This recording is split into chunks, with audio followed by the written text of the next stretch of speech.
Now the word of the Lord came to Jonah the son of Amittai, saying, Arise, go to Nineveh, that great city, and call out against it, for their evil has come up before me.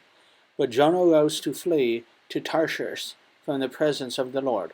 He went down to Joppa and found a ship going to Tarshish. So he paid the fare and went down into it, to go with them to Tarshish, away from the presence of the Lord.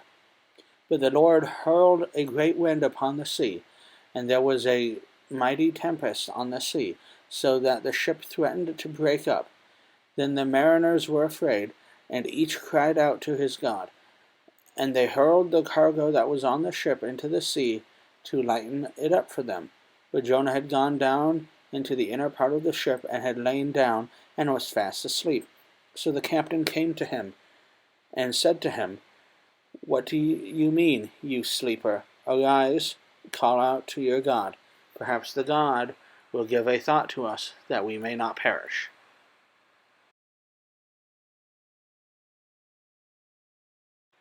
And they said to one another, Come, let us cast lots, that we may know on whose account this evil has come upon us. So they cast lots, and the lot fell on Jonah. Then they said to him, Tell us on whose account this evil has come upon us. What is your occupation? And where do you come from? What is your country? And of what people are you? And he said to them, I am a Hebrew, and I fear the Lord, the God of heaven, who made the sea and dry land. Then the men were exceedingly afraid, and said to him, What is this that you have done?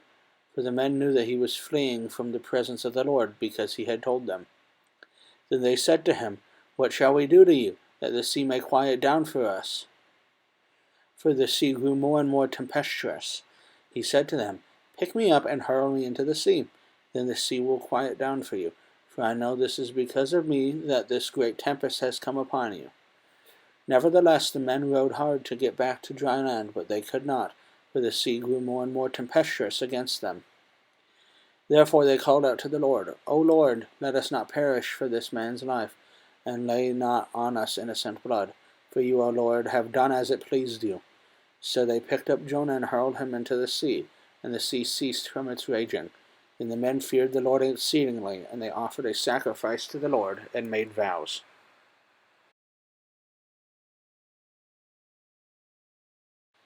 And the Lord appointed a great fish to swallow up Jonah. And Jonah was in the belly of the fish 3 days and 3 nights.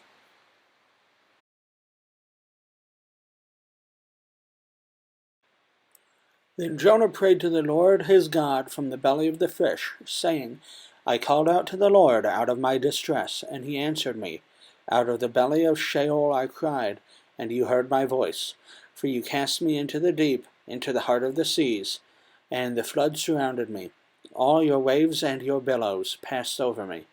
Then I said, I am driven away from your sight, yet I shall look again upon your holy temple. The waters closed in over me to take my life. The deep surrounded me. Weeds were wrapped about my head. At the roots of the mountains I went down to the land when bars closed upon me forever. Yet you brought me up from the pit, O Lord my God. When my life was fainting away, I remembered the Lord, and my prayer came to you into your temple.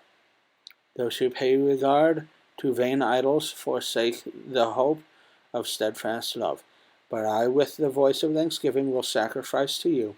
What I have vowed I will pay. Salvation belongs to the Lord. And the Lord spoke to the fish, and it vomited Jonah out upon the dry land.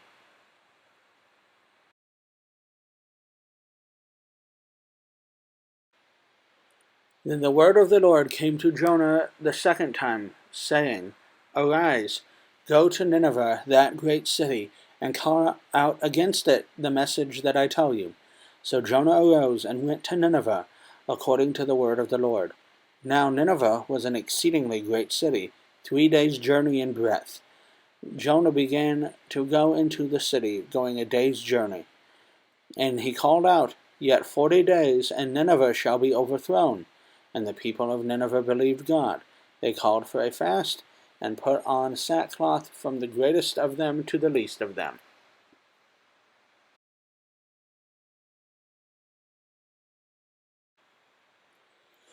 The word reached the king of Nineveh, and he arose from his throne, removed his robe, covered himself with sackcloth, and sat in ashes.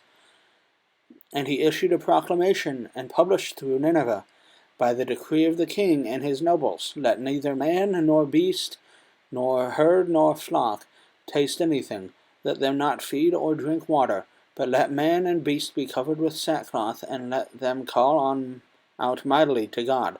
Let everyone turn from his evil way, and from the violence that is in his hand. Who knows? God may turn and relent, and turn from his fierce anger, so that we may not perish. When God saw what they did, how they turned from their evil way, God relented of the disaster that he had said he would do to them, and he did not do it.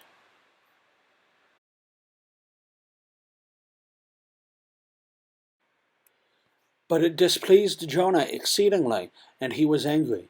And he prayed to the Lord and said, O Lord, is not what I said when I was yet in my country? That is why I made haste to flee to Tarshish, for I knew that you are a gracious God and merciful, slow to anger and abounding in steadfast love, and relenting from disaster.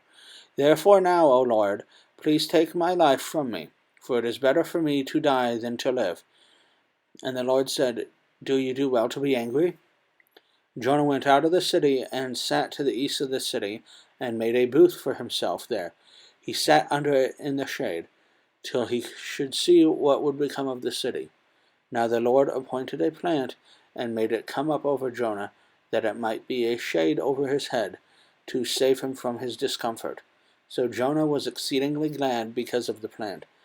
But when dawn came up the next day, God appointed a worm that attacked the plant, so it withered. When the sun rose, God appointed a scorching east wind, and the sun beat down on the head of Jonah, so that he was faint.